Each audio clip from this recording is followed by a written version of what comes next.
दर्शकहरू नमस्कार। एबिसी वाचमा यहाँहरूलाई हार्दिक स्वागत छ। म अनन्त अनुराग। यो कोरोनाको महामारीले यदि सबैभन्दा बढी कुनै क्षेत्र बढी आहत र पीडित भएका छन् भने त्यो श्रमसँग सम्बन्धित श्रमिकहरू रहेका छन्। कोभिडले उद्योग कल कारखाना इन्डस्ट्रियल सेक्टरहरू पूर्ण रूपमा बन्द हुँदा हजारौं व्यक्तिहरूले आंशिक रूपमा आफ्नो रोजगारी गुमाउनु पर्ने अवस्था सिर्जना भएको छ।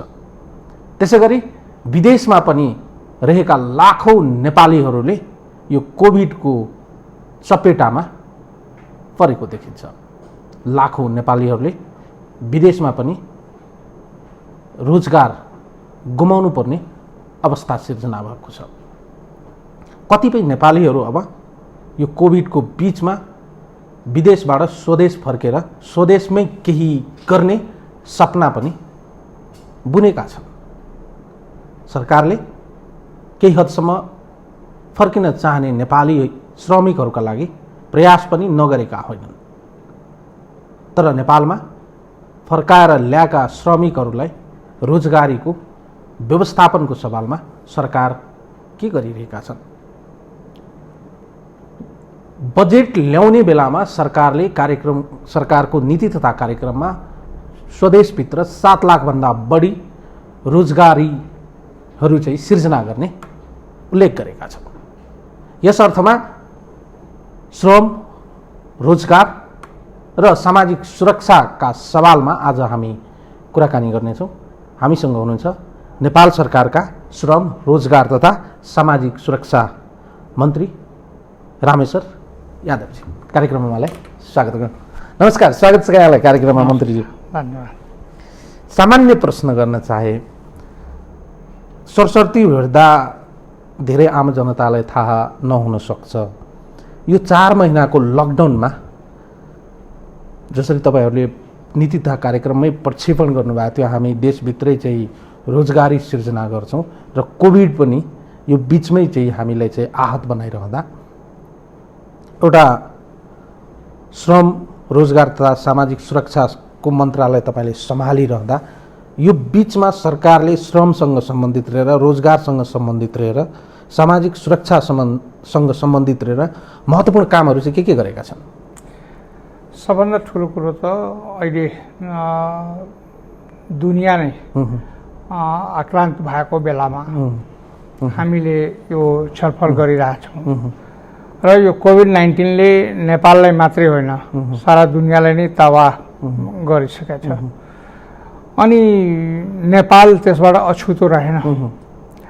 खास गरेर नेपालमा पनि तपाईँले उद्घोष गर्दै गर्दा त्यो नेपाली श्रमिकहरू ज्यादै मारमा परेको छ। दैनिक जेलादारीमा काम गर्ने मान्छेदेखि लिएर वैदेशिक रोजगारमा गएका श्रमिकहरूदेखि लिएर नेपालभित्रै रोजगारका अवसरहरू प्राप्त गरेर काम गरेकाहरू सबै प्रताडित छन्। दैनिक जेलादारीहरूमा काम गर्नेहरू जो दिनका दिन काम गरेर जाने खाने व्यवस्था गर्थे, तिनीहरूलाई सबभन्दा बढी मार पर्यो। त्यसपछि वैदेशिक रोजगारमा गएकाहरूलाई पनि विदेशमा पनि त्यहाँ रोजगारीका अवसरहरू गुमिसकेपछि उनीहरूलाई पनि गाह्रो पर्यो। त्यसैले अहिलेको यो परिस्थितिमा देशभित्र र देश बाहिर जुन श्रमिकहरू आफ्नो रोजगारी गुमाए, जुन श्रमिकहरूलाई अप्ठ्यारो परेछ यो कोभिड-19 को कारणबाट, त पहिले यो विदेशमा रहेका नेपाली दाजुभाइ दिदीबहिनीहरू जो रोजगारीका अवसरहरू पनि गमाए, बाहिर बस्ने खाने समस्याबाट मतलब झेल्न थाले र त्यसको परिस्थितिमा विदेशमा रहेका नेपालीहरू दुःख नभोगुन्, खान लाउन बस्न अप्ठ्यारो नपरोस् भन्नका लागि हामीले प्रारम्भिक अवस्थामै केही रकमहरू विभिन्न देशका राजदूतावास मार्फत पठायौँ र उनीहरूलाई खाने बस्ने व्यवस्था, सेल्टरको व्यवस्था गर भन्यौँ।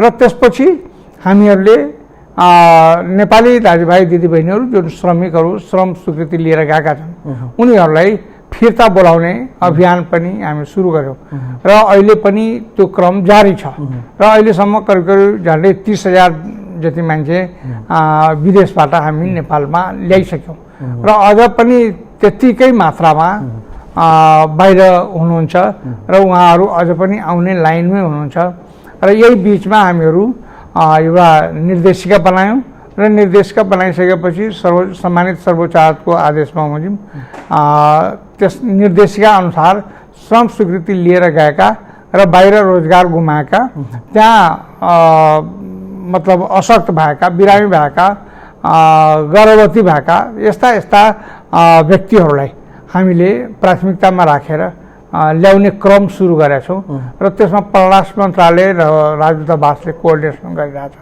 र तिनी सबैलाई सुरक्षित यहाँ नेपालभित्र ल्याएर हामी उनको घरसम्म पुर्याइदिने व्यवस्था गरेका छौँ र त्यो हेल्थ प्रोटोकल मेन्टेन गर्नेको लागि स्थानीय प्रशासनले पनि त्यहाँ सहयोग गरिरहेछ राज्य सरकारले पनि सहयोग गरिरहेछ हामीहरू पनि उहाँको घरसम्म पुर्याइदिने यातायातको व्यवस्था समेत हामीले गरिरहेछौँ। ओके, जस्तै 3वटा कुरा चाहिँ तपाईँले उठान गर्नुभयो मन्त्रीज्यू।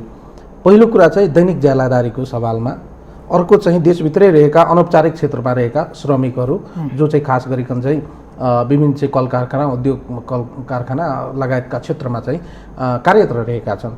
अर्को चाहिँ विदेशमा रहेका श्रमिकहरूको 3टा कुरा चाहिँ हेर्दा चाहिँ खास गरिकन चाहिँ नेपालको सन्दर्भमा हेर्दा चाहिँ दैनिक ज्यालादारीमा संलग्न रहेका मजदुरहरू चाहिँ घाँस कपासकै चाहिँ अवस्था चाहिँ उनीहरूको चाहिँ कमजोर भएर गयो। एक गरिकन मलाई बताइदिनुहोस्, एकदमै तपाईँलाई पनि सजिलो हुन्छ सम्भवतः यो अवस्थामा चाहिँ आम जनताले बुझाउनको लागि। दैनिक ज्यालादारी काम गर्ने मजदुरहरूका लागि चाहिँ मन्त्रालयले चाहिँ के चाहिँ स्किमहरू ल्याए, कसरी चाहिँ उनीहरूको जीवनयापनको अधिकारलाई संरक्षण गर्न अगाडि आए? पहिलो कुरा त यो कोभिड-19 आउने बित्तिकै जुन लकडाउनहरू भयो र विभिन्न ठाउँबाट रोजगारीबाट वञ्चित हुने स्थिति आयो र मान्छेहरूको भागाभागको स्थिति पनि आयो।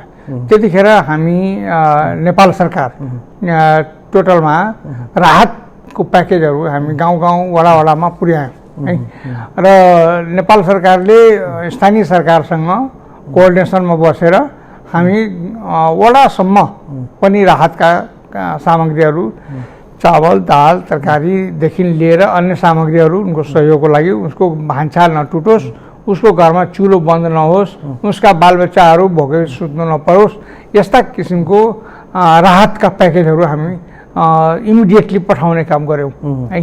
त्यसपछि अहिले यो प्रधानमन्त्री रोजगार कार्यक्रम अन्तर्गत 2 लाख नेपालीहरूलाई तुरन्तै रोजगार दिने कार्यक्रम हामीले गरेका छौँ। जस्तो हामीहरूले सुरु नै गरिसकेका छौँ।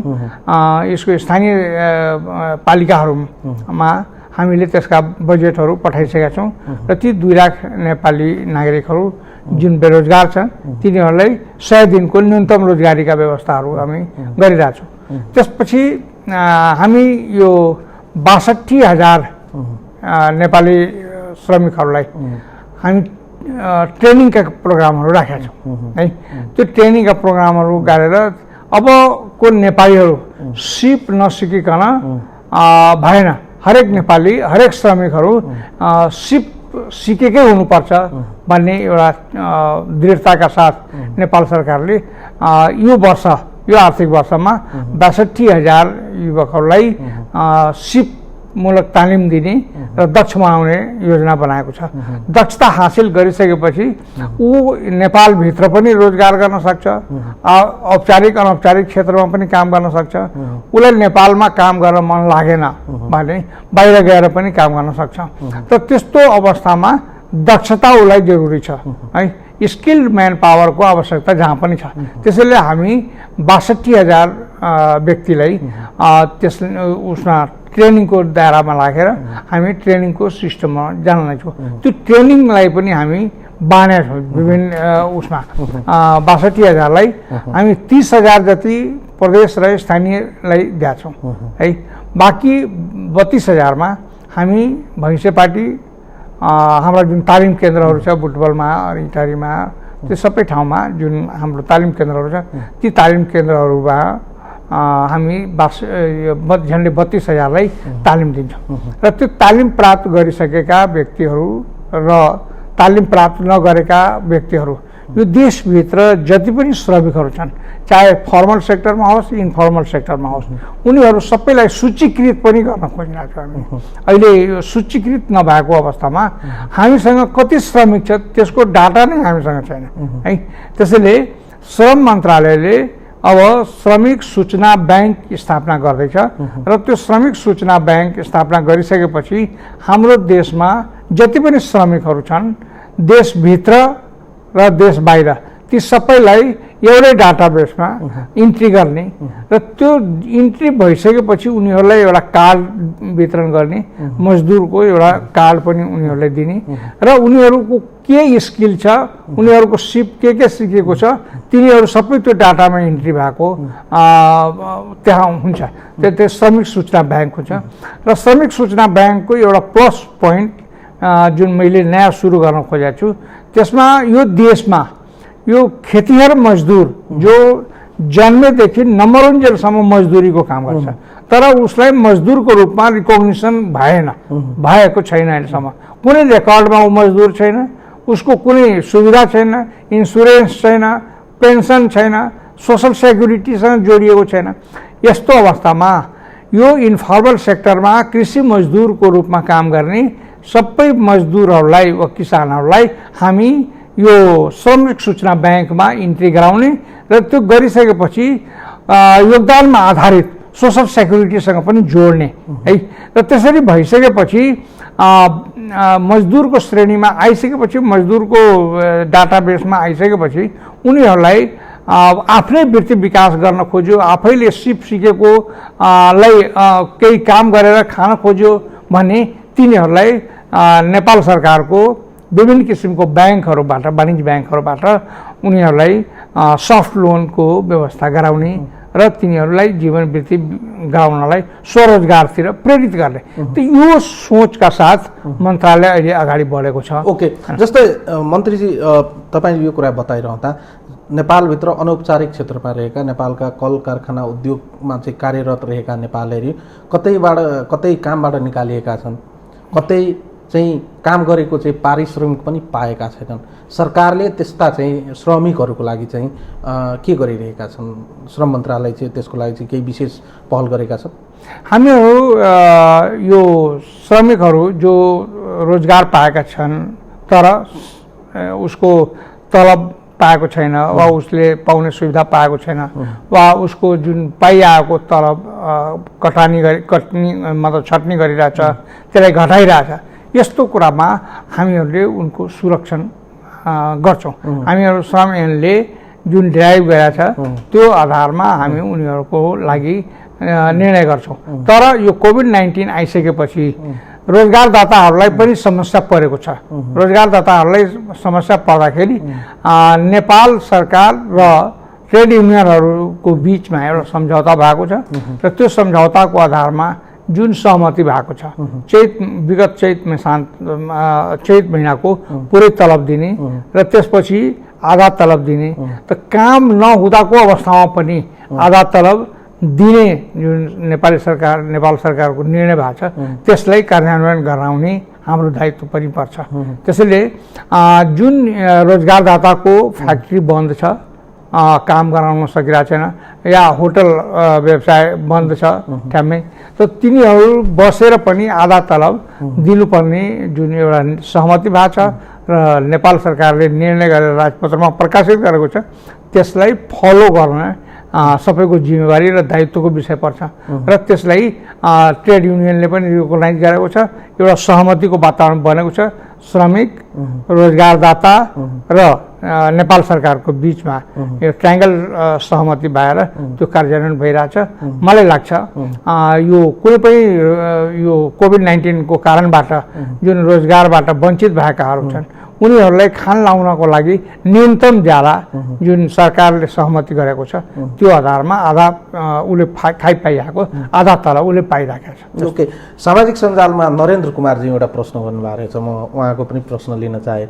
वैदेशिक रोजगारका लागि चाहिँ जान तयार भएका युवाहरू भिसा आइसकेको रोजगारदाताबाट चाहिँ उनीहरूको चाहिँ एग्रिमेन्ट पनि आइसकेको, तर कोभिडको कारणले चाहिँ लामो समयदेखि फँसेका युवाहरू कम्पनीबाट चाहिँ तारन्तार चाहिँ आउनको लागि आग्रह गरिरहेका छन्, तर यो वा त्यो बहानामा तिनीहरू चाहिँ यो कोभिडको बिचमा चाहिँ जान पाइराखेका छैनन्। तिनीहरूलाई चाहिँ गन्तव्यसम्म पुर्याउनको लागि सरकारको चाहिँ के पहल रहेको छ बाहिर जानलाई? हजुर, बाहिर जानलाई। अब अहिले यो कोभिड-19 को अवस्थामा तपाईँले त्यो उठाएको प्रश्न एकदम जायज छ। धेरै ठाउँबाट मलाई पनि त्यो जानकारी आएको छ कि रोजगारदाता रोजगार दिन तयार छ, उनीहरूलाई बोलाउन तयार छ, उनीहरू जान पनि तयार छन्। तर यो इन्टरनेसनल फ्लाइटहरू नभइरहेको अवस्थामा जस्तो भनौँ न कोरियाको लागि हामीहरू कहाँ जुन पास गरेर बसेका छन् है, त्यो पास गरेर 3-3 वर्ष 4-4 वर्ष मेहनत गरेर पास गरेर बसेका छन्, तर उनी जान पाएको छैनन् है इपिएस प्रोजेक्ट अन्तर्गत। तर अब प्लेनै उड्दैन भने अब हामी त्यसलाई त्यो हिँडेर जा भन्न मिलेन, हाम्रो गाउँमा भएको बैलगाडामा चढेर जा भन्न मिलेन है। उनीहरूलाई उपयुक्त समयमा प्लेन उड्न थालिसकेपछि यो हाम्रो देशको समस्या मात्रै होइन, यो अन्तर्राष्ट्रिय समस्या हो र अन्तर्राष्ट्रिय परिस्थितिमा प्लेन उड्ने वातावरण बनिसक्यो भने त्यहाँ पठाउन मिल्छ, हामी पठाउँछौँ त्यसलाई। तर उनीहरूको अर्को पनि समस्या रहेको देखिन्छ मन्त्रीज्यू, जस्तै कामदारहरू त एउटा सीमित सीमाभित्र चाहिँ उनीहरूलाई चाहिँ कम्पनीमा जोइन गर्नको लागि वा भिसा त होलान्, तर यो कोभिड चलिरहँदा तिनीहरूलाई चाहिँ अब काउन्सेलिङ गर्नुपर्ने र सम्बन्धित चाहिँ श्रमदाताहरूसँग पनि चाहिँ कुरा गर्नुपर्ने आवश्यकता देखिन्छ नि। रोजगारदाताहरूले त्यसको मेन्टेनेन्स गर्छ धेरै ठाउँमा। जस्तो अस्ति कोरियामा पनि केही साथीहरू जान खोज्नुभयो, प्लेन चार्टर गरेर जानुभयो है, र गइसकेपछि उहाँहरूलाई त्यहाँ क्वारेन्टाइनमा बस्नु पर्यो 14 दिन होइन। त्यो हेल्थ प्रोटोकललाई मेन्टेन गर्नको लागि यहाँबाट पनि यो पिसिआर टेस्ट गरेर जाने र त्यहाँ पनि यो क्वारेन्टाइनमा बस्नुपर्ने परिस्थिति आउँछ। त्यस्तै हामी हेल्थ प्रोटोकल मेन्टेन गर्ने गरी हामीलाई रोजगारदाताहरूले बोलायो भने हामी रोक्दैनौँ, हामी रोक्न चाहँदैनौँ। तर त्यसको लागि त्यही हो, अब त्यस्तो जमात खडा हुन्छ र प्लेन चार्टर गरेर जान खोज्छ भने हामी व्यवस्था गर्छौँ त्यसको लागि। ओके झट्ट हेर्दा चाहिँ सरकारको चाहिँ तपाईँ आफै चाहिँ स्वयं चाहिँ मन्त्रालयको नेतृत्व गरिरहनु हुँदा तपाईँको मन्त्रालयको अहिलेको काम चाहिँ के देखिन्छ भने श्रमसँग सम्बन्धित रहेर राहत वितरण गर्ने, उद्धारमा फँसेकाहरूलाई उद्धार गर्ने, पीडामा परेकाहरूलाई चाहिँ तत्काल चाहिँ इभ्याकुएट गर्ने चाहिँ देखिन्छ भने पुनर्स्थापनाको मुद्दा पनि त्यही छ। जस्तै जागिर गुमाएकाहरूलाई पुनर्स्थापना, तिनीहरूलाई अवसर दिनुपर्ने छ भने मुलुकभित्रै चाहिँ रोजगारको सिर्जना गर्नुपर्ने अर्को महत्त्वपूर्ण चुनौती रहेको छ भने कतिपय चाहिँ विदेशबाट फर्केका युवाहरूलाई चाहिँ उनीहरूको जे सिप सिकेका छन् विदेशमा तिनीहरूलाई चाहिँ सदुपयोग गरेर स्वरोजगारको लागि चाहिँ तिनीहरूलाई एसिस्ट गर्ने, प्रेरित गर्ने भन्ने छन्। पुनर्स्थापनाको सवालमा चाहिँ सरकारलाई अलिकति चाहिँ सरकारको एफर्ट नपुगेको हो कि भन्ने पनि तपाईँहरूमाथि चाहिँ अलिकति गुनासो छ। होइन, त्यस्तो के भइरहेछ भने अब यो त कोभिड-19ले त्यहाँ पनि असर परिरहेको हुन्छ। अब जहाँ यो देशभित्रै पनि यातायात जान नभ्याउने, एक जिल्लालाई अर्को जिल्लामा जान नदिने, त्यो जिल्ला जहाँ 200 भन्दा बढी सङ्क्रमित छ त्यो जिल्लाबाट अर्को जिल्लामा ट्रान्सफर हुन नपाउने है। त यस्तो परिस्थितिमा त्यो पुनर्स्थापनाको समस्या पनि छ, त्यो ठिक हो। तर हाम्रो यो बोर्डले त्यो रिसेटलमेन्ट गर्दैछ, त्यो सोसाइटीमा ल्याएर त्यसलाई पुनर्स्थापना कसरी गर्ने, सामाजिक एकीकरणमा कसरी लैजाने, त्यहाँ पुनर्स्थापना कसरी गर्ने जस्ता कुराहरूमा हाम्रा यो बोर्ड एकदम सक्रिय रहेको छ है। र त्यो वैदेशिक रोजगार बोर्डले तिनीहरूको खर्चको व्यवस्था पनि गरेको छ। त्यो श्रमिकहरू जुन फन्ड रेज गरेको छ, जहाँ बाहिर जाँदाखेरि जुन 1500 र 2500 को अनुदान दिएर गइरहेछ, त्यो श्रमिक कल्याण कोषबाट उनीहरूलाई पुनर्स्थापना गर्नको लागि सम्पूर्ण योजनाहरू बनाएको छ। हामीहरू निर्देशिका बनाइरहेछौँ। अहिले पनि त्यो कार्यविधिहरू अझै पनि छलफल भइरहेछ। यसलाई बढी से बढी सरलीकृत कसरी गर्ने र जति पनि विदेशबाट आएका व्यक्तिहरू छन् र सिकेकाहरू छन् तिनीहरूलाई स्वरोजगारका वातावरणहरू कसरी सृजना गर्ने त्यसको लागि कार्ययोजनाहरू हामी बनाइरहेछौँ। र यो लकडाउनको जुन परिस्थिति छ यो परिस्थितिलाई मध्यनजर राख्दै सोशल डिस्टेन्स मेन्टेन गरेर हेल्थ प्रोटोकल मेन्टेन गरेर यो थप प्रशिक्षणको आवश्यकता छ भने त्यसलाई पनि दिने र रोजगारका अवसरहरू सृजना गर्ने हामीले यस्तो डाटा त होइन तर थुप्रै नेपालीहरू जो विदेशमा काम गरिरहेका छन् तिनीहरू चाहिँ धेरैभन्दा धेरै चाहिँ स्वदेश फर्किन हुन्थ्यो। विभिन्न सामाजिक सञ्जालहरूमा आफ्ना चाहिँ दुःख पीडाहरू चाहिँ व्यक्त गरिरहेका हुन्छन्। उद्धारमा चाहिँ अलिकति चाहिँ स्लो भयो कि भन्ने चाहिँ भनाइ छ। थुप्रै मान्छेहरू आउन चाहने 4 महिनामा 30,000 लगभग चाहिँ मान्छे आएको देखिन्छ तर एकदमै स्लो भयो कि अलि चाहिँ धेरै मान्छे जो फसेका छन् जो फर्किन चाहिरहेका छन् त्यहाँ चाहिँ जागिर पनि गुमाएको अवस्था भएको आफ्नै कमाइबाट चाहिँ त्यहाँ बसिराख्नुपर्ने जुन एउटा दुःखद अवस्था छ र कतिपय चाहिँ कोभिड पोजिटिभ भएको केस भएकाहरू पनि एकदमै चाहिँ त्राहिमामको अवस्थामा रहेका छन्। तिनीहरूको लागि चाहिँ सरकारले चाहिँ के गरिरहेका छ? होइन, कोभिड पोजिटिभ भएकोलाई अहिले हामी ल्याउने स्थितिमा छैनौँ किनभने हामी आफै पनि पीडामा छौँ। नेपाल पनि एउटा सङ्क्रमणको गति अलि बढेको छ। त्यसैले सङ्क्रमितहरूलाई हामी त्यहीँ उपचारको व्यवस्था गर्ने त्यहीँ हेल्थ प्रोटोकललाई मेन्टेन गर्दै आइसोलेसनमा राख्ने क्वारेन्टाइनमा राख्ने वातावरण बनाउने को लागि हामीहरू आफ्ना राजदूतहरूलाई पनि निर्देशन गरेका छौँ र उनीहरू पनि मिलाइराखेको छ। रोजगारदाताहरूलाई पनि हामी अवसर भनेका छौँ र कोभिड-19बाट प्रभावित भएको बाहेक का व्यक्तिहरू जो आउन खोजिरहेछ उनीहरूलाई हामी ल्याउनको लागि सम्पूर्ण व्यवस्थापन गरिरहेछौँ। यो फ्लाइटको प्रब्लम छ है, कतिपय देशबाट यो चार्टर प्लेन महँगो हुँदो रहेछ है। अब हामी आफ्नो प्लेन पठाउँदाखेरि पनि उनीहरू नमान्ने र उनी आफ्नो प्लेनमा जथाभावी भाडा भन्ने यस्ता खालका समस्याहरू पनि छन्। त यो समस्याबाट पनि निकासको लागि हामीले 2-3 योजनाहरू बनाएका छौँ। अब यो श्रम स्वीकृति लिएर गएका लिगल वेमा गएकाहरूलाई र उसको अवस्था नाजुक भएको अवस्थामा हाम्रो एम्बेसीमा उनीहरूले एप्लिकेसन हाल्ने मेरो आर्थिक अवस्था यस्तो छ, शारीरिक अवस्था यस्तो छ, त त्यसमा हामीहरूले क्याटेगोराइज गरेका छौँ। 50% तिर्नुपर्ने ऊ सक्षम छ भने, 70% तिर्नुपर्ने ऊ सक्षम छ भने, कुनै पनि अवस्थामा ऊ सक्षम छैन भने 100% हामीले एक्सपेन्स गर्नुपर्ने त्यो हाम्रो त्यहाँको दूतावासले निर्क्युल गर्छ र उसको अवस्था देखेर एनालाइसिस गरेर त्यो क्राइटेरिया बनाएको छ। र त्यसरी आइसकेपछि अब हामी त्यहाँ विदेशबाट आएकाहरूलाई पनि यहाँ अनिवार्य क्वारेन्टाइनमा राख्ने व्यवस्था गर्दैछौँ है। जस्तो पहिले के थियो भने आउन साथ हामी होल्डिङ सेन्टरमा राख्ने, होल्डिङ सेन्टरमा राखिसकेपछि उनीहरूलाई यातायातको व्यवस्था मिलाइदिने, जिल्ला क्वारेन्टाइनमा पठाइदिने है र जिल्लाको वा स्थानीय सरकारको क्वारेन्टाइनमा राख्ने सिस्टम राखेका थियौँ। तर त्यो व्यवस्थापन अलि भएन र कम्युनिकेसन बढी भयो। त यस्तो अवस्थामा अब के गर्नेछौँ भने पहिला हेल्थ प्रोटोकल मेन्टेन गर्नु पर्यो, उतै चेक गरेर आउनु पर्यो। चेक गरेर आइसकेपछि यहाँ पनि हामी क्वारेन्टाइनमा राख्छौँ। काठमाडौँको होटलहरूमा हामी रेट सहितको त्यहाँ पठाउँछौँ। कुन रेट तपाईँलाई सुट गर्छ त्यो रेटको होटल तपाईँ बुक गर्नुहोस्, त्यही आधारमा तपाईँको टिकट बुकिङ गर्नुहोस्। तपाईँ सिधा त्यो तपाईँले बुक गरेको होटलमा गएर क्वारेन्टाइनमा बस्ने। तपाईँहरू त्यो तिर्न नसक्ने व्यक्तिहरू, आफै असक्षम भएका व्यक्तिहरूलाई हामी यस्तो क्वारेन्टाइन व्यवस्था गरेको छौँ सरकारी भवनहरूमा, त्यहाँ हामी राख्छौँ।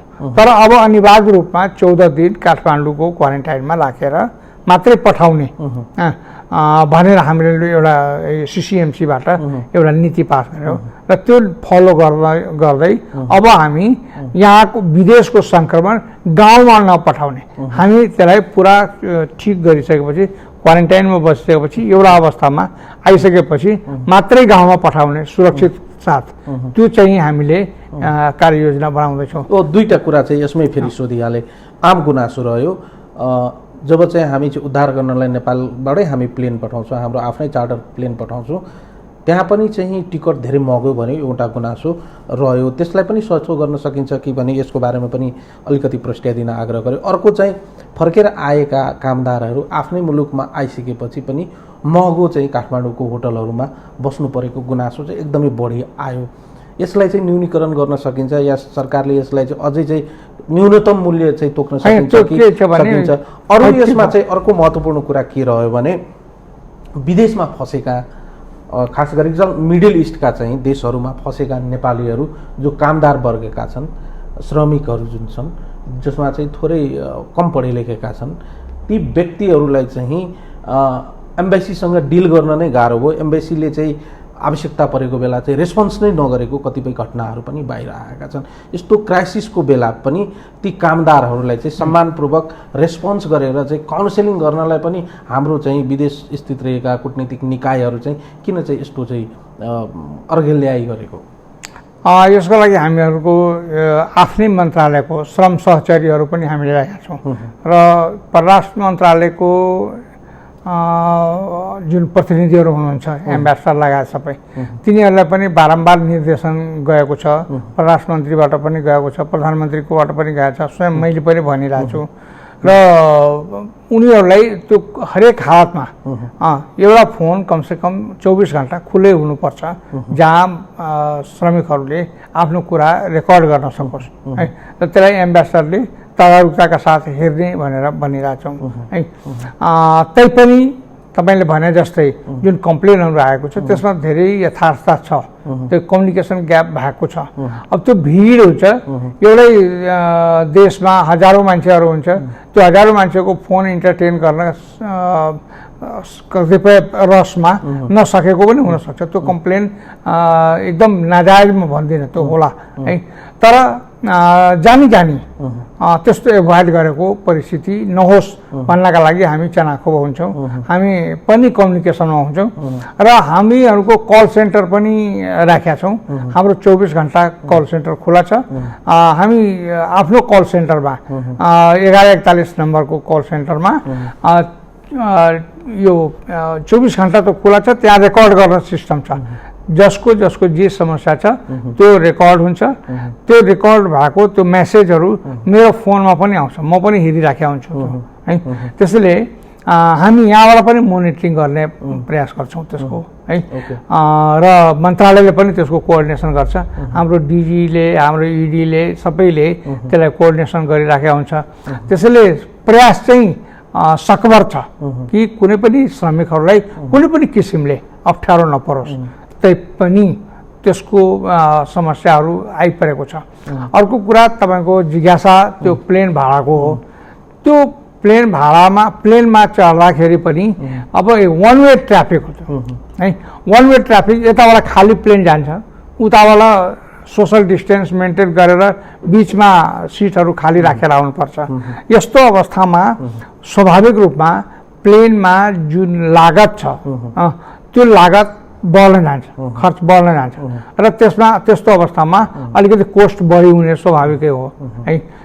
दुईतिरको भाडा एकतिर आम कामदारहरूको चाहिँ गुनासो के रह्यो भने हामीले चाहिँ विदेशमा आएर चाहिँ काम गरेर श्रम गरेर पैसा कमाएर चाहिँ मुलुकमा चाहिँ पैसा पठाउने, रेमिट्यान्स पठाउने, अनि हाम्रो मुलुक चाहिँ रेमिट्यान्सको भरमा चल्ने, 40% बढी अर्थतन्त्र रेमिटेन्समा तानेको र आज कठिन बेला चाहिँ हामी फर्किनु पर्दा हामीलाई चाहिँ उल्टै बढी पैसा असुल भयो भनेर चाहिँ कामदारहरूको त्यसलाई त्यसरी सरकारको जस्तै यस्तो बेला चाहिँ कतिपय मैले सामाजिक सञ्जालमा भेटेँ, सरकारले 50% किन हालिदिँदैनन् हाम्रो टिकटमा? कहाँ 100% हाल्छ, 50% को कुरै छैन। जसको अवस्था नाजुक छ त्यसको 100% हाल्न हामी तयार छौँ। किन 50% को कुरा आयो? यहाँ त जुन प्लेनको कुरा छ त्यसमा सरकारले आफ्नो झन्डा लागेको नेपाली एयरलाइन्सको प्लेनलाई न्यूनतम ज्याला जुन हुन्छ, न्यूनतम उसको मेन्टेनेन्स कोस्ट जुन हुन्छ त्यसमा पनि कति सब्सिडी गर्न सकिन्छ त्यति गरेर पठाउने भनेर गर्दै पनि दुईतिरको भाडा हिसाब जोड्दाखेरि महँगो हुन जान्छ। त्यो मात्रै, त्यति मात्रै हो। तर रेगुलर फ्लाइट, कमर्सियल फ्लाइट भयो भने त्यो चाहिँ यति कोस्ट पर्दैन। तर चार्टर फ्लाइटबाट हामीले ल्याउनु पर्दाखेरि त्यो दोहोरो मार पर्ने भएकोले यो परिस्थिति आएको हो है। अलिकति महँगो भएको म महसुस गर्छु। तर अब रह्यो नेपाल सरकारको यो श्रम मन्त्रालयले जुन सुविधा दिनुपर्ने है, जुन सम्मानित सर्वोच्च अदालतको निर्देशन पनि छ र हाम्रो कर्तव्य पनि हो। र यो श्रमिक कल्याण कोषबाट हामी जुन कमजोर व्यक्ति हुन्, जुन सक्षम छैन आफ्नो खर्च तिर्न, तिनीहरूको त 100% हामी तिर्न तयार छौँ। यो होटलको सवालमा मैले सोधेको थिएँ, क्वारेन्टाइन होटलको विषयमा पनि विभिन्न क्याटेगोरी छ। त्यो सिसिएमसीले पर्यटन मन्त्रीलाई जिम्मेवारी दिएको छ। पर्यटन मन्त्रालयले त्यसको क्याटेगोराइज गरेछ। जो विभिन्न किसिमको होटलहरूलाई क्वारेन्टाइनको रूपमा व्यवस्थित गरेछ। त्यो जो सुविधा सम्पन्न पनि छ, न्यूनतम मध्यम खालको पनि छ र न्यूनतम कोस्ट तिरेर पनि बस्न सक्ने व्यवस्था गरेको छ। त जो मान्छे त्यति पनि तिर्न सक्दैन, त्यो न्यूनतम कोस्ट बालामा गएर पनि बस्न सकिन्छ र त्यो पनि तिर्न सक्ने स्थिति भएन भने आरोप के हो? सरकार चाहिँ व्यापार गर्न थाल्यो होटलहरूमा भनेर चाहिँ आरोप गर्यो कि सरकारमा? त्यस्तो व्यापार होइन, त्यो व्यवस्थापन हो, त्यो सुविधा हो। त्यसलाई हामीले व्यवस्थापन भन्नु पर्यो।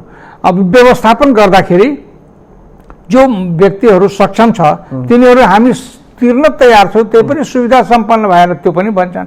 र क्वारेन्टाइन गर्दाखेरि हामी खालि होटल हेरेर मात्रै भएन, त्यहाँ स्वास्थ्यकर्मीहरूको पनि व्यवस्थापन गर्नु पर्यो। त्यसको पनि व्यवस्थापन गर्दाखेरि अलिकति त्यहाँ पनि अलिकति कोस्ट बढ्छ। त्यसैले हामी हाम्रा नेपालीहरूलाई सुविधा सम्पन्नदेखि सामान्य सुविधा भएको र स्वास्थ्य यो हेल्थ प्रोटोकल मेन्टेन गर्नको लागि जुन जुन साधन स्रोतको आवश्यकता पर्छ ती सबैको व्यवस्थापन गरेर उनीहरूलाई सुरक्षित चोख्याएर भनौँ, कोरोना मुक्त बनाएर भनौँ, त्यो कोरोना मुक्त भएको प्रमाणित भइसकेपछि सुरक्षा साथ घरसम्म पुर्याइदिने हाम्रो नेपाल सरकारको नीति रह्यो। अर्को एउटा महत्त्वपूर्ण प्रश्न रह्यो, निजी क्षेत्रले चाहिँ विभिन्न चाहिँ सरकारसँग सुविधाहरू पनि लिएका छन्। निजी क्षेत्रलाई चाहिँ सरकारले चाहिँ विभिन्न चाहिँ मन्त्रालयबाट वा विभिन्न चाहिँ एस्पेक्टबाट मोनिटरी पोलिसी होस् वा बजेट होस् वा अन्य चाहिँ निकासी पैठारीका चाहिँ सवालमा होस् विभिन्न छुटहरू चाहिँ दिएका हुन्छन्। यति विगत लामो समयदेखि चाहिँ व्यापार उद्यम गरिरहेका निजी क्षेत्रले चाहिँ 2-4 महिना चाहिँ काम नगर्दा पनि आफ्ना कामदारहरूको चाहिँ आधा पैसा दिन्छु भन्दा चाहिँ कामदारहरूमाथि चाहिँ अन्याय भयो कि यो सोशल सेक्युरिटीको हिसाबले हेर्दा चाहिँ अलिकति चाहिँ न्यायसङ्गत भएन कि भने चाहिँ जुन प्रश्न छ यो प्रश्नको समाधान चाहिँ कसरी गर्नु? होइन, यो ठिक हो। उहाँहरूको तर्फबाट हेर्दाखेरि, श्रमिकहरूको तर्फबाट हेर्दाखेरि, किनभने एउटा श्रमिकले त धेरै लामो समयसम्म एउटा चाहिँ कम्पनीको लागि आफ्नो चाहिँ समय खर्चेको हुन्छ, आफ्नो चाहिँ मेहनत खर्चेको हुन्छ, आफ्नो चाहिँ मानसिक शारीरिक रूपमा चाहिँ जीवन चाहिँ खर्चेको हुन्छ। तर आज क्राइसिसको बेला आउँदा चाहिँ झनै चाहिँ श्रमिकलाई चाहिँ दुईवटा कुरा छ यसमा। एउटा कुरा त कस्तो छ भने जस्तो होटल व्यवसाय त्यहाँ ठ्यामै बन्द छ, त्यहाँ मतलब एउटा झिङ्गो माखो पनि आउँदैन है। अब यस्तो अवस्थामा त्यहाँ त हजारौँ कर्मचारीहरू छन् है, स्विपरदेखि लिएर म्यानेजरसम्म हुन्छ होइन। अब त्यो सबैलाई पालिराख्न त्यो कति भ्याएबल हुन्छ एउटा कुरो है। त्यस्ता अरू पनि व्यवसाय छ जहाँ उत्पादनमूलक छ, त्यहाँ ठ्यामै उत्पादन बन्द छ र उत्पादित सामानहरूको पनि प्रोपर बजारीकरण हुन सकिरहेको छैन। त्यस्तो अवस्थामा उनीहरूको रोजगारदाताहरूको पनि त्यो समस्या हुन्छ, एउटा कुरो। अर्को कुरा के छ भने यो कोभिड-19 को टाइमिङ फिक्स छैन है। यो कति दिनसम्म जान्छ, यो कहिले अन्त हुने, यो टाइम फिक्स भएको भए 2 महिनापछि अब कोभिड हराउँछ, कोरोना रहँदैन, अब त्यसपछि काम सुचारू रूपमा हुन्छ भन्ने यकिन साथ भन्न सकिया भए त रोजगारदाताले पनि ल यो 2 महिना, यो 4 महिना, यो 1 वर्ष आँट गरेर चिक्छ। तर यो त अनिश्चित छ है। अब यस्तो अनिश्चित भएको बेलामा रोजगारदातालाई पनि यो गाह्रो हुन्छ अनिश्चित समयको लागि उनीहरूलाई पालिराख्न है। जो स्वयं श्रमजीवी छ, जो श्रमिक छ, उनीहरूलाई पनि गाह्रो छ। त्यो कति दिनसम्म त्यसरी हुने। अब एक ठाउँबाट आधा तलब खाएर बसिरहेको श्रमिकले अब गएर अर्को ठाउँमा काम गर्न पनि नमिल्ने है, कामै हुँदैन है। त्यसैले यो तारतम्य मिलाउन पनि अलिकति सरकारलाई पनि गाह्रो परिरहेको छ। त्यसैले सरकार कानुन त छ नि मन्त्रीजी, जस्तै तपाईँहरूले चाहिँ के भन्नुहुन्छ, सामाजिक सुरक्षा ऐन तथा नियमावली जस्ता मजदुरलाई हित हुने चाहिँ कानुन त छ नि त्यो त। तर त्यो अहिलेको अवस्थामा त्यो कानुनलाई कार्यान्वयन गर्न सक्ने अवस्था छ कि छैन? फेरि नै मेरो भने के त्यो जतिखेर त्यो कानुन निर्माण भयो त्यतिखेर यो कोभिड-19 थिएन, यो परिस्थिति थिएन। सामान्य अवस्थामा कानुन यो एकदम सामान्य अवस्थाको कानुनको निर्माणको हुन्छ र सामान्य अवस्थाको लागि परिकल्पना गरेर कानुन बनाइन्छ। तर त्यतिखेर कुनै श्रमिकलाई क्राइसिस पर्यो भने सोसल सेक्युरिटी फन्ड त्यसैको लागि राखेको हो हैन। योगदानमा आधारित जुन फन्ड छ त्यसमा योगदानमा आधारित सोसल सेक्युरिटीसँग जोडेका श्रमिकहरूको लागि त्यो कल्याणको काम गर्ने हो। तर अब म त्यही भएर अहिले जुन श्रमिक सूचना बैंक म बनाउन खोजिरहेको छु र श्रमिक सूचना बैंकमा आबद्ध भइसकेको र तिनीहरू सोसल सेक्युरिटीसँग पनि जोडियो भने खेतिहर मजदुर पनि आफ्नो हैसियतले योगदान गर्छ र ऊ पनि योगदानमा आधारित सोसल सेक्युरिटीसँग जोडिसकेपछि त्यसको भविष्य पनि सुरक्षित हुन्छ त्यो सामाजिक सुरक्षा अन्तर्गत। तर अहिलेको जुन सामाजिक सुरक्षा कोष छ वा ऐन छ, त्यो सामाजिक सुरक्षा ऐनले गाइड गरेर अहिले यो सामान्य अवस्थामा मजदुरहरूको हकहितको लागि काम गर्ने र यो कोरोनाको यो जुन स्पेशल केस हो, स्पेशल केसको लागि नेपाल सरकारले स्पेशल डिसिजन गरेको।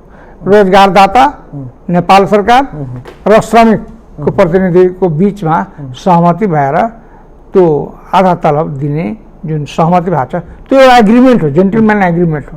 त्यो कानुनभन्दा पनि माथि एउटा सहमतिको वातावरण बनाएर ताकि रोजगारदातालाई राहतको रूपमा चाहिँ बुझ्न सकिन्छ, श्रमिकलाई एक किसिमको राहत, यो किसिमको यो राहत हो। ओके मन्त्रीजी, अर्को महत्त्वपूर्ण प्रश्न गर्न मन लाग्यो, प्रक्षेपण हो। कोभिडको बिचमा सम्भवतः अन्तर्राष्ट्रिय स्तरमै 40% भन्दा बढी वैदेशिक रोजगारदाताहरूले रोजगार चाहिँ कटौती गर्ने भनिएको छ। नेपालको सन्दर्भमा हेर्दा 50 लाख भन्दा बढी युवाहरू नेपाल बाहिर कार्यरत रहेका छन्। 50 लाख युवामा यदि 40% आयो भने लगभग चाहिँ त्यो चाहिँ हाराहारीमा 10 देखि 12 लाख चाहिँ युवाहरू नेपाल चाहिँ फर्किने सम्भावना देखिन्छ। योभन्दा कम पनि हुनसक्छ, बढी पनि हुनसक्छ।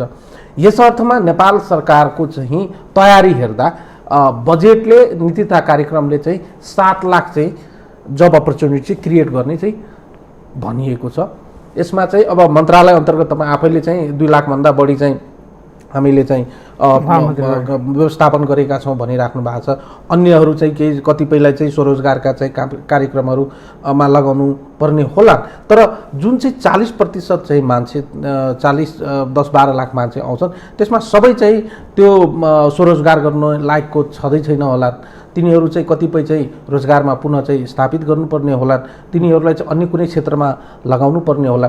नेपालको सन्दर्भमा अहिलेको स्थिति हेर्दा त त्यो 10-12 लाख युवालाई व्यवस्थापन गर्ने तयारी छ सरकारको, त्यसको चाहिँ दीर्घकालीन योजना छ सरकारसँग?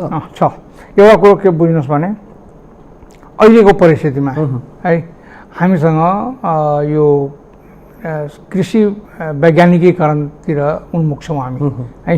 प्रधानमन्त्री कृषि आधुनिकीकरण परियोजना पनि छ हामी कहाँ र कृषिलाई एउटा वैज्ञानिक हिसाबले अगाडि बढाउने र उत्पादकत्वलाई कई गुणा बढी डेभलप गर्नेको लागि एउटा योजनाहरू हामी बनाइरहेको छौँ। एउटा कुरो कृषिमा पनि एउटा ठुलो जमातलाई इन्भल्भमेन्टको अवसरहरू छ। अर्को कुरा निर्माण कार्यहरूको क्षेत्रमा पनि झन्डै 15-20 लाख जति श्रमिकहरूको आवश्यकता छ।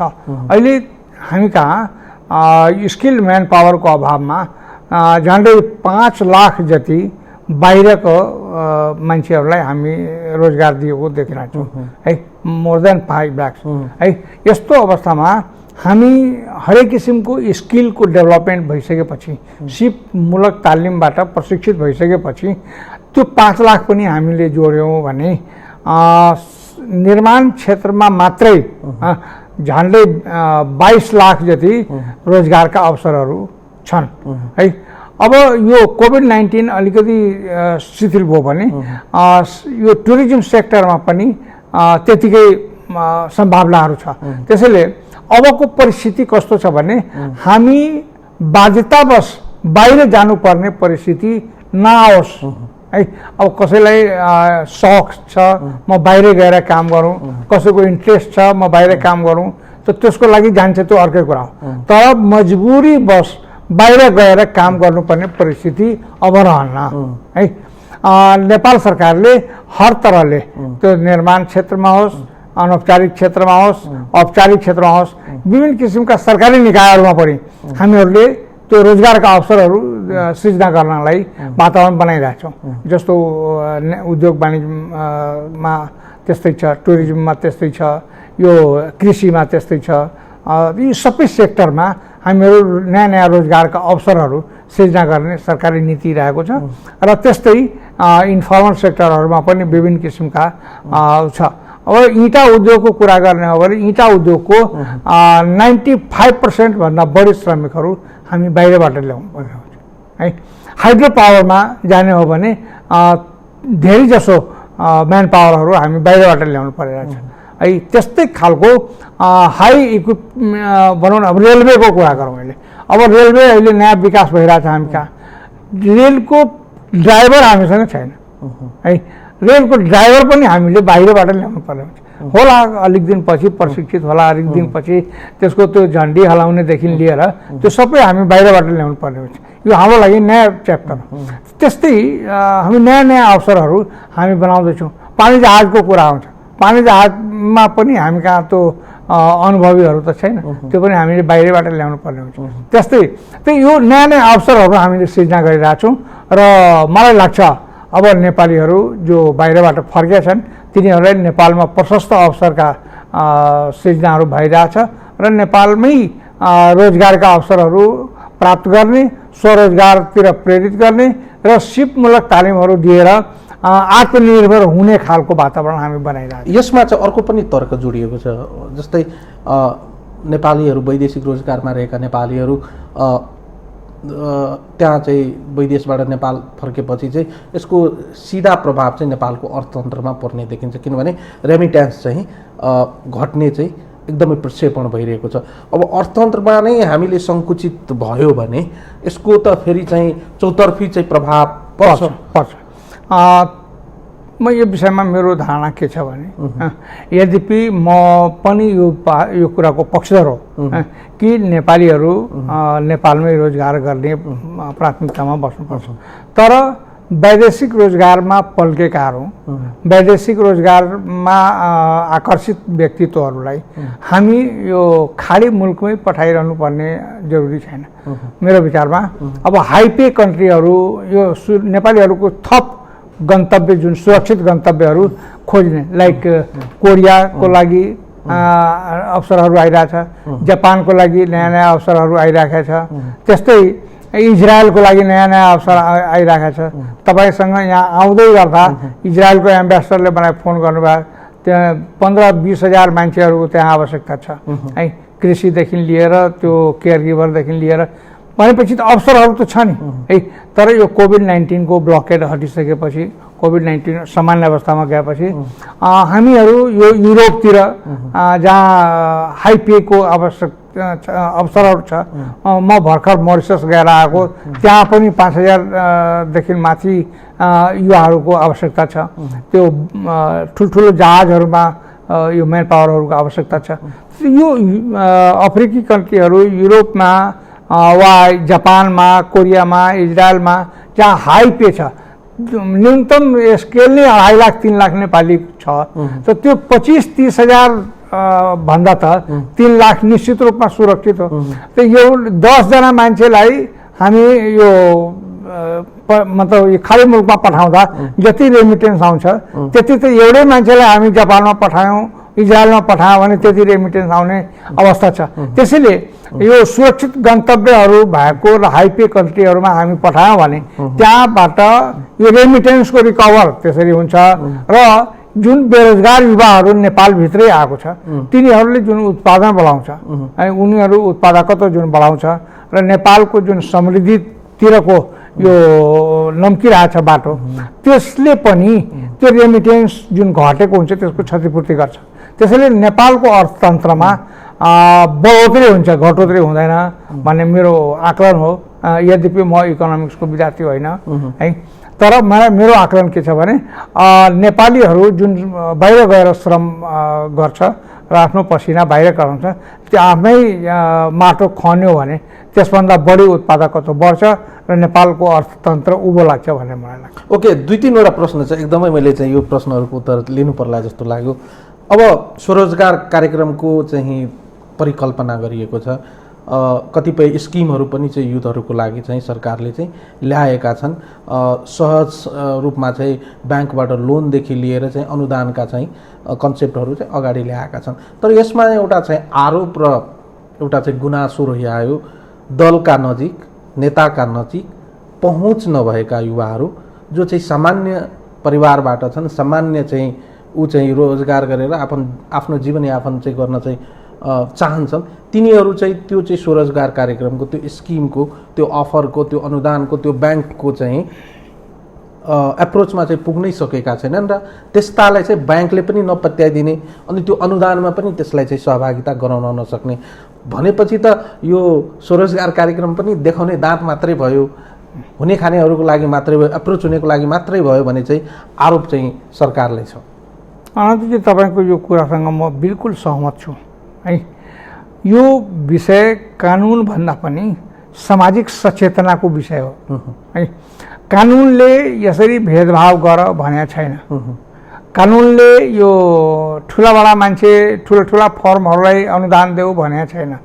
यो अनुदान भनेकै राहत हो, एउटा अनुदान भनेको राहत हो र अनुदान पाउने जुन व्यक्तित्वहरू छ, जुन समूह छ, त्यो लक्षित समूहलाई सम्म यो सरकारको योजना पुगोस् त्यसको लागि कानुन बाधक छैन। सामाजिक संरचनामा हामीहरू परिवर्तन गर्नुपर्छ। अब हामीहरूले कन्ससनेस सामाजिक सचेतना बढाउनुपर्छ र समाजका नागरिकहरूलाई यो कुरा बुझाउनुपर्छ। बुझ्दैछन्, पहिले हिजोभन्दा आज धेरै बुझेका छन् है। र मलाई लाग्छ लक्षित समूहसम्म पुर्याउनलाई अब ती युवाहरूले नै घचघच्याउनुपर्छ र समाजलाई डोर्याउनुपर्छ कि अब यो जुन वर्गको लागि सरकारले योजना बनाएको छ अनुदान दिने, ती लक्षित समूहसम्म पुगोस् त्यसको लागि हामीहरू जस्तो सामाजिक कार्यकर्ता, राजनीतिक कार्यकर्ता भन्ने कुरा ठिक छ। एकजना व्यक्ति यदि कोही चाहिँ ब्याङ्कमा जान्छ र ब्याङ्कले नपत्याउँदैनन् भने सरकारले त कम्तीमा चाहिँ ब्याङ्कलाई यो चाहिँ ग्यारेन्टी गर्न सक्नु पर्यो नि, तिमी त्यो युवामाथि लगानी गर, यदि भोलि फिर्ता गरेन भने हामी छौँ, हामी यसको चाहिँ 100मा चाहिँ 5 जना त्यस्तो होला, 10 जना त्यस्तो होला, 100को 100 नै त्यस्तो त होइन। अहिले त नेपाल सरकारले यो भनौँ न जसको फिक्स प्रोपर्टी छैन, जग्गा जमिन छैन, तिनीहरूले पनि काम गर्न खोजिरहेछ भने तिनीहरूलाई यो धितो नभएका व्यक्तिहरूलाई पनि रोजगार दिने वा त्यो लोन दिने अवसरहरू दिएको छ। जस्तो पढे लेखे मान्छेहरूलाई सर्टिफिकेटकै आधारमा लोन दिने व्यवस्था पनि छ। वा यो कोही बाख्रा पालन गर्न खोजेछ, कोही भैँसी पालन गरेछ, कोही गाई पालन गर्न खोजिरहेछ भने त्यसको लागि अनुदान दिने व्यवस्थाहरू गरिरहेछ। र नेपाल सरकार यसको बारेमा यसपालिको बजेटमा त्यो कुरा प्रष्टसँग भनेको छ। अब त्यसमा पनि तपाईँले भने जस्तो ल्याप्सेसहरू छ, त्यो ल्याप्सेसहरू नभएको होइन। त्यो ल्याप्सेसहरू न्यून गर्नको लागि हामी अगाडि बढ्नुपर्छ। यो पोलिटिकल पार्टिजहरू, सोसल वर्कर्सहरू र यो जति आइएनजिओहरू, एनजिओहरू, जति संस्थाहरू छन् ती सबैले सामाजिक सचेतना बढाउने क्रममा र नेपाल सरकारको नीति र फिनान्सियल जति संस्थाहरू छ ती फिनान्सियल संस्थाहरूलाई पहिचान गराउने ती लक्षित समूहलाई पहिचान गराउने र त्यहाँसम्म त्यो अनुदान पुर्याउनेमा पुलको काम हामी गर्नुपर्छ। अन्तिम प्रश्न गरे, समय थोरै भए पनि अब चाहिँ लकडाउन खुल्ला पछिको प्रश्न गर्न मन लाग्यो भने लकडाउन खुल्ला भएपछि अग्रमोर्चामा रहेका श्रमिकहरूको चाहिँ स्वास्थ्य सुरक्षा, पारिश्रमिक विवाद र श्रमका पक्षमा अब नयाँ तरिकाको अर्थनीतिको लागि चाहिँ तपाईँ लियाजन मन्त्रालयको हैसियतले, नेतृत्वकर्ताको हैसियतले कस्तो लबिङ गर्नुभएको छ? पहिलो कुरा त के भनौँ भने यो लेट्स होप बेटर, हामीहरू के गरौँ भने यो लकडाउन खुलोस् र यो कोभिड-19 नियन्त्रण होस् भन्ने चाहनाका साथ हामी अगाडि बढौँ है। तर जुन अहिले दुनियाँको अवस्था छ, बाहिर भारतको लगायतको जुन अवस्था छ, यति चाँडै यो कोभिड कन्ट्रोलमा आउला र हामी निष्क्रिय रूपमा अगाडि बढौला भन्ने छैन। त्यसैले यो कोभिड-19सँग लड्नको लागि हामी हेल्थ प्रोटोकललाई मेन्टेन गर्नुपर्छ, हामी आफै कन्सियस हुनुपर्छ। हामीले यसको औषधि उपचारभन्दा पनि प्रिकसन र प्रिभेन्सन लिन जरुरी छ। यतापट्टि हामी सचेत हुनैपर्छ। हरेक नागरिकको यो धर्म पनि हो, कर्तव्य पनि हो। आफू सुरक्षित हुनुभयो भने अरूलाई पनि सुरक्षित गर्न सक्नुहुन्छ। त्यसैले त्यतापट्टि हामी सचेतना बढाउने, पब्लिक अवेरनेस बढाउने। त्यसका लागि हामीहरूले विभिन्न किसिमका प्रचारबाजी सामाजिक सोसल मिडियादेखि लिएर प्रिन्ट मिडियादेखि लिएर सबै ठाउँमा हामीहरूले गरिरहेछौँ। अर्को कुरा यो श्रमिकहरू जसको यो भोलिको दिनहरूमा क्षति हुन्छ, यो कोभिड-19 अलिकति खुक्लो हुने साथ जुन उत्पादकत्व बढाउने खालका कामहरू छन् र त्यहाँ पनि सोसल डिस्टेन्स मेन्टेन गरेर काम गर्न सक्ने वातावरण हो भने त्यस्तोमा हामीहरू हेल्थ प्रोटोकल मेन्टेन गर्दै काममा जानुपर्छ। श्रमिकहरूलाई काममा लाग्नुपर्छ। हामीहरू उत्पादकत्व घट्न दिनु हुँदैन भन्नेतिर हामी जानुपर्छ। र यही परिस्थितिमा श्रमिकहरूको श्रम गर्ने सिलसिलामा उसले पाउने जुन पारिश्रमिक छ त्यसमा कटौती गर्ने खालको कोही योजना बनाउँछ भने त्यो राम्रो हुँदैन। जस्तो अहिले तपाईँले जुन उठान गर्नुभयो, अहिले केही ब्याङ्कहरूले जो न्यूनतम ज्याला छ त्यसमा पनि घटाएर दरबन्दी सिर्जना गरिरहेछ र विज्ञापनै निकालेको छ, यति तलब दिने चौकीदार चाहियो भनेर है। अब त्यो न्यूनतम ज्यालाभन्दा तल ज्याला दिने गरेर विज्ञापन कसैले निकाल्छ भने त्यो हाम्रो मन्त्रालयले मान्ने हुँदैन। त्यस्तो अवस्थामा श्रमिकको तर्फबाट श्रम मन्त्रीको हैसियतले म उभिन तयार छु है। त्यो श्रमिकहरूले न्यूनतम कानुनले दिएको न्यूनतम ज्याला पाउनै पर्छ है। तर श्रमिकले श्रम गरेको अवस्थामा अब अहिले जुन एउटा समझदारी भएको छ त्यो अवस्था बाहेक है श्रमिकहरूले श्रमिकहरूको ज्याला कटौती हुँदैन भन्ने पक्षको म मान्छु। हस् त, धन्यवाद मन्त्रीज्यू, समय र संवादको लागि महत्त्वपूर्ण कुराकानी गर्यो। अझै पनि खास गरिकन चाहिँ स्वदेशमा रहेका श्रमिकहरूको हकमा र विदेशमा रहेका नेपाली कामदारहरूको हकमा मन्त्रालयले अझै पनि चाहिँ तदारुकताका साथ केही कमी कमजोरी छ भने त्यसलाई सुधार्दै चाहिँ काम गर्नुपर्ने आवश्यकता देखिन्छ। यद्यपि यहाँहरूले जुन प्रयास गर्नुभएको छ यो प्रयास चाहिँ सराहनीय छ। अझै पनि यहाँको चाहिँ तदारुकता चाहिँ यो महामारीको समयमा चाहिँ बढेर जाओस् भन्ने चाहिँ हामी कामना गर्न चाहन्छौँ। समय र संवादको लागि धन्यवाद र आभार प्रकट गरेँ। धन्यवाद, तपाईँले पनि हाम्रा कुराहरू राख्ने अवसर दिनुभयो र यो आउने दिनहरूमा तपाईँहरूको सुझाव सहयोगको पनि आवश्यकता पर्छ। मलाई पुरा विश्वास के छ भने तपाईँहरू जस्तो सजग व्यक्ति र संस्थाले उचित समयमा उचित सल्लाह दिनुभयो भने श्रम मन्त्रालयलाई श्रमिकहरूको हितमा काम गर्न सहयोग हुनेछ। हस् त, धन्यवाद। दर्शकहरू, उहाँ हुनुहुन्थ्यो श्रम रोजगार तथा सामाजिक सुरक्षा मन्त्री रामेश्वर राई यादवज्यू। आजको लागि यो संवाद यति नै। सम्पूर्ण युनिट लगायत मलाई पनि बिदा दिनुहोस्। नमस्कार।